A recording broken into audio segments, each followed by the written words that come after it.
Après la piqûre, apparaissent parfois des rougeurs ou des douleurs locales. Des effets indésirables, minimes et communs.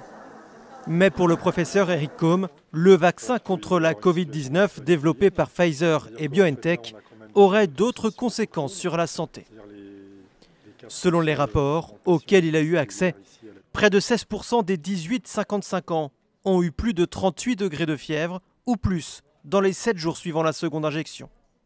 Près de la moitié d'entre eux ont dû prendre un médicament contre les symptômes. Ils sont également une majorité à avoir déclaré des maux de tête et de la fatigue. Je n'ai jamais vu une fréquence aussi élevée d'effets indésirables pour un vaccin. Non mais là c'est beaucoup trop, il y a peut-être un problème. Un scepticisme qui n'est pas partagé par l'ensemble de la communauté scientifique.